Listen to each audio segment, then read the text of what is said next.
Hello friends, welcome to my channel.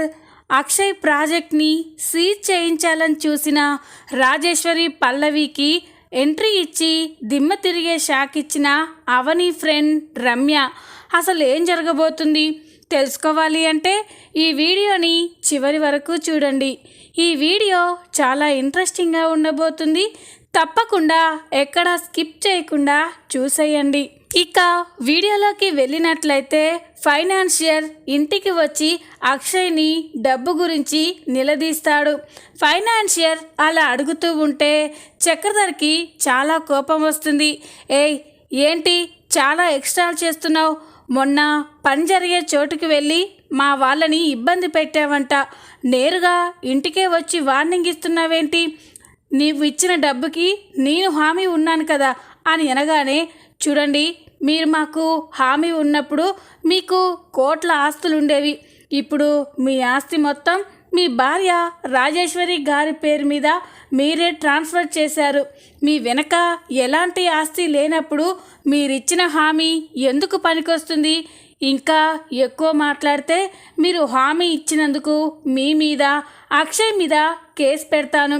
అప్పుడు ఇద్దరూ కలిసి జైల్లో కూర్చోవలసిందే అని ఫైనాన్షియర్ మాట్లాడుతూ ఉంటే అందరూ ఒక్కసారిగా షాక్ అయిపోతారు.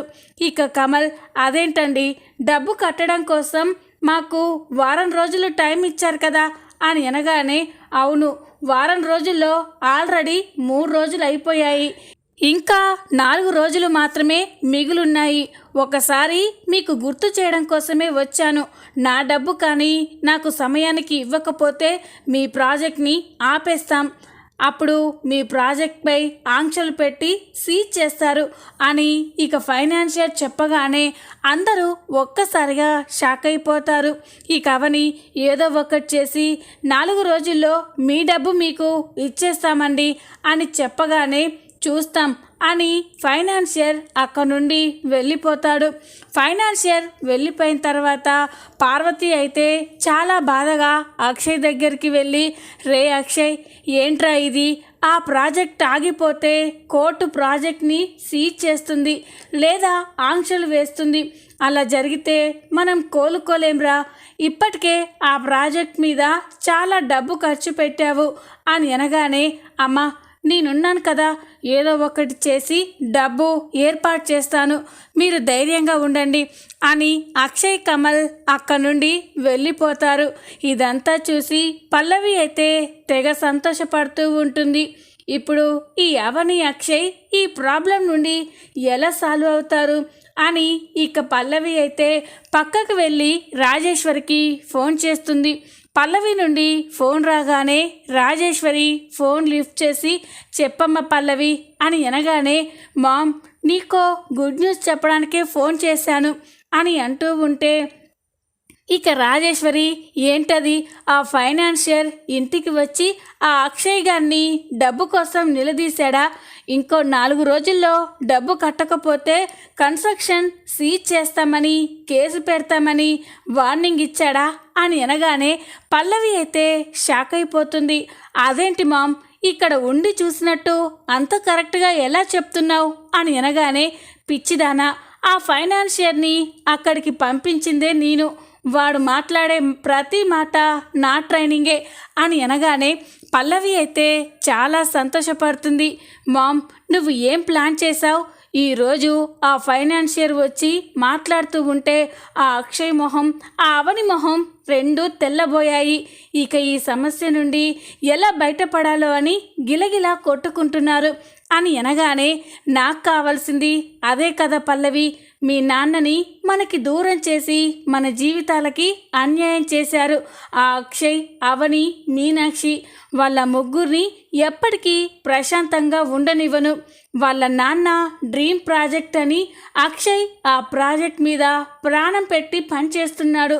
భర్త ఎలాగూ నష్టపోకూడదు అని అవని కూడా చాలా సపోర్ట్ చేస్తూ వస్తుంది.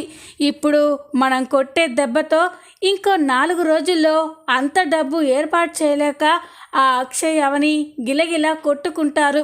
చివరికి ఆ ఫైనాన్షియర్ ఆ కన్స్ట్రక్షన్ని సీజ్ చేస్తారు. అది చూసి అవని అక్షయ్ ఇద్దరు కుల్లి కుల్లి ఏడవాలి.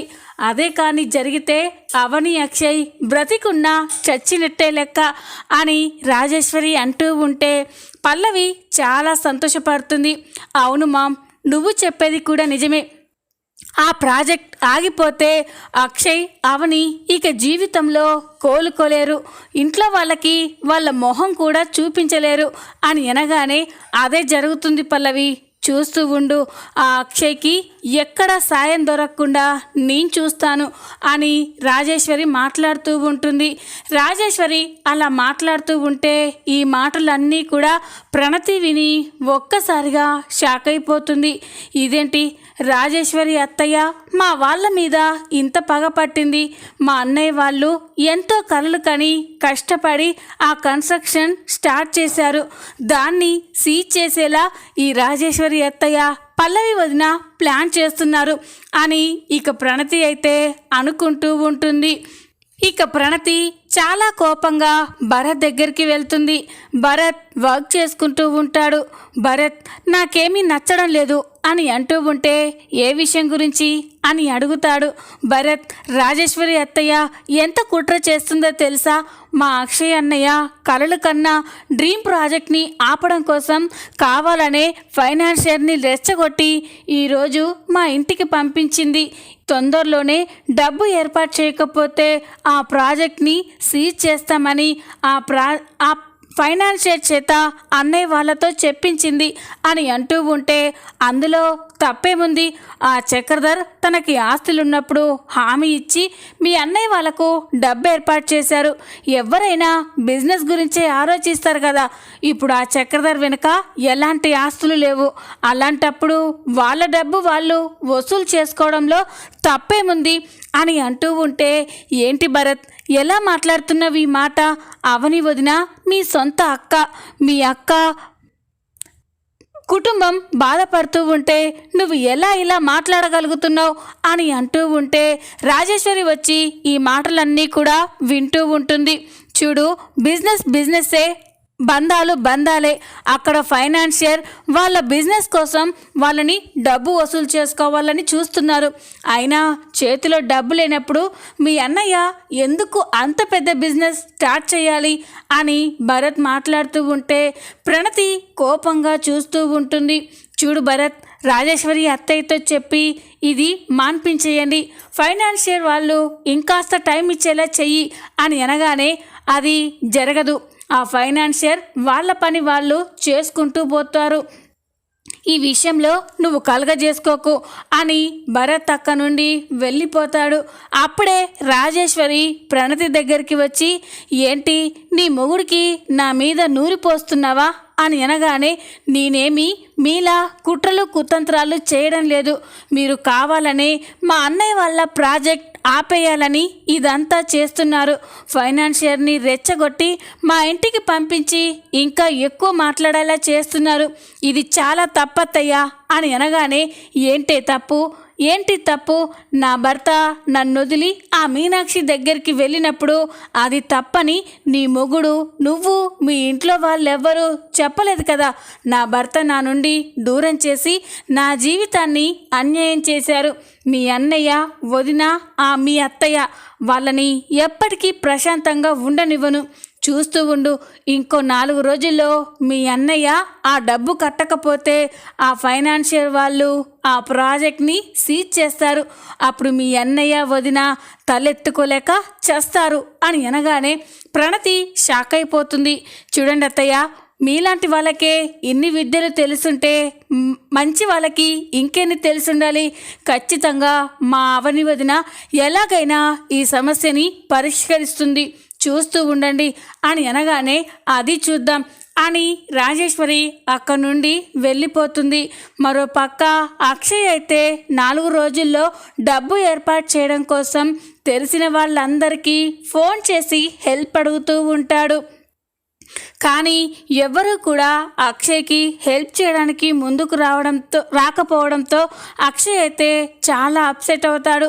అదంతా చూసిన అవని కూడా చాలా బాధపడుతుంది. అక్షయ్ దగ్గరికి వెళ్ళి, ఏంటండి అంత టెన్షన్గా ఉన్నారు, ఫైనాన్సర్కి ఇవ్వాల్సిన డబ్బు గురించే ఆలోచిస్తున్నారా అని అనగానే, ఏం చెయ్యాలో అర్థం కావట్లేదు అవని. 4 రోజుల్లో అంత డబ్బు ఎలా ఏర్పాటు చేయాలి? ఎవరూ కూడా మనకి హెల్ప్ చేసే పొజిషన్లో లేరు. ఇప్పుడేం చేయాలో అర్థం కావట్లేదు. 4 రోజుల్లో డబ్బు కట్టకపోతే ఆ ఫైనాన్షియర్ అన్నట్టుగానే ప్రాజెక్ట్ని సీజ్ చేస్తారు. అదే జరిగితే మా నాన్నకి నేనిచ్చిన మాట నిలబెట్టుకోలేని అసమర్థుల్లా మిగిలిపోతాను. అలా జరిగే కంటే నేను చావడమే మంచిదవని అని అంటూ ఉంటే అవని షాక్ అయిపోతుంది. ఏంటండి ఆ మాటలు? ప్రతి సమస్యకి ఏదో పరిష్కారం ఉండే ఉంటుంది. ఆ పరిష్కారం కోసం వెతుకుదాం. మీరు కంగారు పడకండి, ఎలాగైనా ఆ డబ్బుని నేను ఏర్పాటు చేస్తాను అని అనగానే అక్షయ్ షాక్ అయిపోతాడు. ఎలా అవని, అంత డబ్బు నువ్వెలా ఏర్పాటు చేయగలవు అని అనగానే, నా ప్రయత్నం నేను చేస్తానండి, మీరు కంగారు పడి ఎక్కువ స్ట్రెస్ తీసుకోకండి, ఇంకో 4 రోజుల టైం ఉంది అని అవని అక్షయ్కి ధైర్యం చెప్పి గదిలో నుండి బయటికి వస్తుంది. అవని బయటికి వచ్చేసరికే పల్లవి అక్కడే ఉంటుంది. ఈ అవనితో కావాలనే వెటకారంగా మాట్లాడుతూ, ఏంటక్క నువ్వు బావగారు అంత టెన్షన్గా ఉన్నారు అని అంటూ ఉంటే అవని కోపంగా చూస్తూ ఉంటుంది. అర్థమైందక్క, 4 రోజుల్లో ఫైనాన్షియర్కి డబ్బు కట్టకపోతే డ్రీమ్ ప్రాజెక్ట్ ఆగిపోతుందని చాలా టెన్షన్ పడుతున్నట్టున్నారు. పాపం, ఈ సమస్య నుండి మీరు ఎలా బయటపడతారక్క అని పల్లవి చాలా వెటకారంగా మాట్లాడుతూ ఉంటే అవనికి చాలా కోపం వస్తుంది. చూడు, నువ్వు ఇంత వెటకారంగా మాట్లాడాల్సిన అవసరం లేదు. ఈరోజు ఫైనాన్షియర్ ఇంటికొచ్చి అంత ఖచ్చితంగా మాట్లాడడానికి, నా భర్త నా కుటుంబం ఇంత టెన్షన్ పడ్డానికి కారణం నువ్వు మీ అమ్మే అని నాకు బాగా తెలుసు అని అనగానే పల్లవి షాక్ అయిపోతుంది. ఏంటి షాక్ అయ్యావా? నువ్వేంటో మీ అమ్మేంటో నాకు తెలుసు కదా. ఇక్కడి విషయాలన్నీ మీ అమ్మకి నువ్వు అక్కడ చేరవేస్తున్నావు. ఎలాగైనా నా భర్త మీద నా కుటుంబం మీద పగ తీర్చుకోవాలని మీ అమ్మ కావాలనే ఫైనాన్షియర్ని రెచ్చగొట్టి ఈరోజు ఇంటికి పంపించింది. నా భర్త డ్రీమ్ ప్రాజెక్ట్ని ఆపడానికి మీ అమ్మ నువ్వు ఇదంతా ప్లాన్ చేస్తున్నారని తెలుసుకోలేని అమాయకురాల్లా కనిపిస్తున్నానా అని అనగానే పల్లవి షాక్ అయిపోతుంది. నువ్వు సూపర్ అక్క, భలే కనిపెట్టేశావు. అవును, నేను మా మామ్ ప్లాన్ చేసి ఇదంతా చేశాము. ఏదైతేనేం ఇంకో 4 రోజుల్లో డబ్బు ఇవ్వకపోతే ఆ ఫైనాన్షియర్ వచ్చి ప్రాజెక్ట్ని స్టాప్ చేస్తారు కదా. అది చూసి నువ్వు నీ భర్త వెక్కి వెక్కి ఏడవాలి అని అంటూ ఉంటే అవనికి చాలా కోపం వస్తుంది. పల్లవి, అలాంటి పరిస్థితి ఎప్పటికీ రానివ్వను. నేనుండగా నా కుటుంబం కానీ నా భర్త కానీ ఎవ్వరి ముందు తల వంచుకునే పరిస్థితి రానివ్వను అని అనగానే, అంత కాన్ఫిడెంట్గా ఎలా చెప్తున్నావక్క? 4 రోజుల్లో అంత డబ్బు ఎలా అరేంజ్ చేస్తారు అని అంటూ ఉంటే, ఎలాగైనా ఆ డబ్బుని ఏర్పాటు చేసి ఈ సమస్య నుండి నా భర్తని నా కుటుంబాన్ని బయటపడేలా చేస్తాను. మళ్ళీ నా భర్త డ్రీమ్ ప్రాజెక్ట్ పనులు స్టార్ట్ అయ్యేలా చేస్తాను. అది చూసి నువ్వు మీ అమ్మ కళ్ళు మండిపోవాలి అని అంటూ ఉంటే పల్లవికి చాలా కోపం వస్తూ ఉంటుంది. మీరు ఈ ప్రాబ్లం నుండి బయటపడే ఛాన్స్ లేదు అని అనగానే, చూస్తూ ఉండు అని అవని అక్కడి నుండి వెళ్ళిపోతుంది. అప్పుడే చక్రధర్ అవనికి ఎదురుగా వస్తాడు. ఈ అవనిని చూసి, అమ్మ అవని, నన్ను క్షమించమ్మా అని అనగానే, అయ్యో ఏంటి నాన్న, మీరు నన్ను క్షమాపణలు అడుగుతున్నారేంటి అని అనగానే, నీ తండ్రినయ్యి నీకు ఏ సాయం చేయలేకపోయాను. నువ్వు ఇంత కష్టంలో ఉన్నా కూడా నేను ఏం చేయలేని అసమర్థుడిగా మిగిలిపోయానమ్మా అని అంటూ ఉంటే, మీరేం చేస్తారు నాన్న, ఇదంతా నా తలరాత. అయినా మీరేమీ కంగారు పడకండి. ఆ దేవుడు ఈ సమస్య కోసం ఏదో ఒక పరిష్కారం చూసే ఉంటాడు. దాన్ని వెతుక్కోవాల్సిందే అని అవని అంటూ అంటూ ఉంటే, అమ్మా నేను కూడా నా వంతు ప్రయత్నం నేను చేస్తానమ్మా, ఎలాగైనా ఈ ప్రాబ్లం నుండి అల్లుడు గారిని బయటపడేయాలి అని చక్రధర్ అవనికి ధైర్యం చెప్పి అక్కడి నుండి వెళ్ళిపోతాడు. ఇక ఉదయం కాగానే అవని అయితే ఈ డబ్బు గురించే ఆలోచిస్తూ చాలా టెన్షన్ పడుతూ ఉంటుంది. ఇంతలోనే అవని ఫ్రెండ్ రమ్య అవనికి ఫోన్ చేస్తుంది. తన ఫ్రెండ్ రమ్య నుండి ఫోన్ రాగానే అవని ఫోన్ లిఫ్ట్ చేయకుండా అలాగే ఉండిపోతుంది. కానీ రమ్య మళ్ళీ ఫోన్ చేసేసరికే అవని ఇక ఫోన్ లిఫ్ట్ చేసి, చెప్పు రమ్య అని అంటుంది.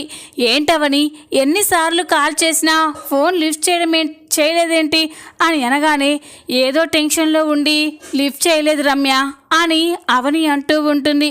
ఏంటవని నీ భర్త కన్స్ట్రక్షన్ ఆగిపోతుందని చాలా డిప్రెషన్లో ఉన్నావా అని అంటూ ఉంటే అవని ఒక్కసారిగా షాక్ అయిపోతుంది.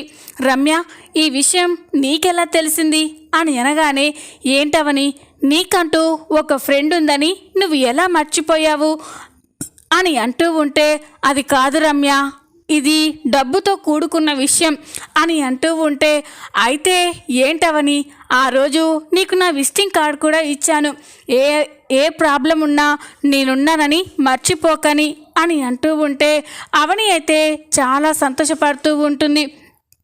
ఆ రోజు చెప్పాను కదా అవని, నేను కూడా ఇండియాలో ఒక మంచి కన్స్ట్రక్షన్ స్టార్ట్ చేద్దామని చూస్తున్నానని. ఆ విషయం చెప్పాక కూడా నువ్వెందుకు నా దగ్గర నీ ప్రాబ్లం గురించి దాచిపెట్టావు అని అనగానే, అవని నీకు ఈ విషయం ఎలా తెలిసింది రమ్య అని అడుగుతుంది. ఫైనాన్షియర్ మా దగ్గరికి వచ్చి మీ గురించి చెప్పారు. మేము కూడా ప్రాజెక్ట్ స్టార్ట్ చేద్దామని వాళ్ళ దగ్గరికే ఫైనాన్స్ కోసం వెళ్ళాము. అప్పుడే నీ భర్త ఫైనాన్షియర్ దగ్గర తీసుకున్న అమౌంట్ గురించి తెలిసింది. వాళ్ళు మీ ఇంటికి వచ్చి నానా రచ్చ చేసి వార్నింగ్ ఇచ్చారంట కదా, ఇంకో 4 రోజుల్లో డబ్బు ఏర్పాటు చేయకపోతే ప్రాజెక్ట్ని సీజ్ చేస్తామని చెప్పారంట కదా అని అనగానే, అవును రమ్య, ఏం చేయాలో అర్థం కావట్లేదు. ఆ ప్రాజెక్ట్ ఆగిపోతే నా భర్త పరిస్థితి ఏంటో తలుచుకుంటేనే నేను తట్టుకోలేకపోతున్నాను అని అనగానే, అవని నేనుండగా నీకెందుకే అంత టెన్షన్, నేను కూడా ఎలాగో ఇండియాలో కన్స్ట్రక్షన్ స్టార్ట్ చేయాలనే చూస్తున్నాను. నీ భర్తకి మీ మరిది గారికి ఆ ఫీల్డ్లో మంచి ఎక్స్పీరియన్స్ ఉందని నాకు బాగా తెలుసు. అందుకే మీరు ఒప్పుకుంటే మేము టైఅప్ అయ్యి మీ భర్త డ్రీమ్ ప్రాజెక్ట్ని నేను స్టార్ట్ చేసే కన్స్ట్రక్షన్ని ఇద్దరం కలిపి చేద్దాము. ఇప్పుడు మీరు ఫైనాన్షియర్కి కట్టవలసిన అమౌంట్ మొత్తం నేను చూసుకుంటాను. మీ ప్రాజెక్ట్ ముందు కంప్లీట్ అవుతుంది కాబట్టి అందులో వచ్చిన ప్రాఫిట్స్ని నా కన్స్ట్రక్షన్కి పెట్టేయండి అని అనగానే, ఇక అవని అయితే ఒక్కసారిగా సంతోషపడుతుంది. ఏంటి రమ్య, నువ్వు చెప్తుంది నిజమేనా అని అనగానే, అవునవని నువ్వు ఇక టెన్షన్ పడకు, ఆ డబ్బు నేను ఏర్పాటు చేస్తాను అని అనగానే అవని అయితే సంతోషంతో పొంగిపోతూ ఉంటుంది. Thank you Ramya, thank you so much. దేవతలా వచ్చి నా కుటుంబాన్ని పెద్ద సమస్య నుండి బయటపడేశావు అని అనగానే, అవని నువ్వు నాకు ఎంతో సాయం చేశావే, అలాంటి నిన్ను ఎలా మర్చిపోతాను. నీకు ఇలాంటి కష్టాలు ఉన్నప్పుడు సాయం చేయకపోతే మన ఫ్రెండ్షిప్కి అర్థమేముంది అని అనగానే, ఇక అవని అయితే చాలా సంతోషపడుతూ ఉంటుంది. రేపే వచ్చి ఫైనాన్షియర్కి మీ ఇంటి దగ్గరే అమౌంట్ మొత్తం ఫిక్స్ చేసేస్తాను, ఫైనాన్షియర్ని మీ ఇంటికి రమ్మని చెప్పు అని అనగానే అవని అయితే చాలా సంతోషపడుతుంది. అలాగే రమ్య అని ఇక ఫోన్ కట్ చేస్తుంది. అవని ఈ సమస్యకి పరిష్కారం దొరికినందుకు చాలా సంతోషపడుతూ ఉంటుంది. వెంటనే అక్షయ్ దగ్గరికి వెళ్ళి, ఏమండి మీరిక టెన్షన్ పడకండి, మన సమస్య తీరిపోయింది అని అనగానే అక్షయ్ షాక్ అయిపోతాడు. ఏంటవని ఏమంటున్నావు నువ్వు అని అంటూ ఉంటే, అవునండి నా ఫ్రెండ్ రమ్య శ్రీలంకలో ఉంటుందని మీకు తెలుసు కదా అని అనగానే, అవును తను ఈ మధ్య ఇండియాకు వచ్చింది, వాళ్ళు కూడా కన్స్ట్రక్షన్ కంపెనీ స్టార్ట్ చేయాలని చూస్తున్నారు, మనతో కలిసి టైఅప్ అయ్యి ఇద్దరం కలిసి బిజినెస్ చేద్దామని చెప్తుంది. ఇప్పుడు మన ప్రాజెక్ట్ కంప్లీట్ అవ్వడానికి అమౌంట్ మొత్తం తను పే చేస్తానని చెప్పింది. మన ప్రాజెక్ట్ కంప్లీట్ అయ్యాక మన ప్రాజెక్ట్లో వచ్చే ప్రాఫిట్స్ని వాళ్ళ కన్స్ట్రక్షన్కి ఇన్వెస్ట్ చేయమని నా ఫ్రెండ్ నాకు చెప్పిందండి అని అనగానే అక్షయ్ చాలా సంతోషపడతాడు. ఏంటవని నువ్వు చెప్పేది నిజమా అని అంటూ ఉంటే, అవునండి, నా ఫ్రెండ్ రమ్యనే మన ప్రాబ్లం గురించి తెలుసుకొని ఫోన్ చేసి ఈ ఆఫర్ చేసింది అని అనగానే ఇక అక్షయ్ అయితే చాలా సంతోషపడుతూ ఉంటాడు. ఇక ఇంతలోనే ఉదయం అవుతుంది. ఉదయం కాగానే హాల్లో అందరూ కూర్చొని మాట్లాడుకుంటూ ఉంటారు. ఇంతలోనే ఫైనాన్షియర్ అక్కడికి ఎంట్రీ ఇస్తాడు. ఫైనాన్షియర్ అక్కడికి రాగానే పల్లవి అయితే చాలా సంతోషపడుతుంది. ఈ ఫైనాన్షియర్ మళ్ళీ వచ్చాడు అంటే మళ్ళీ అక్షయ్ బావని అవనిని నిలదీయడానికే వచ్చుంటాడు అని పల్లవి అయితే చాలా సంతోషపడుతూ ఉంటుంది.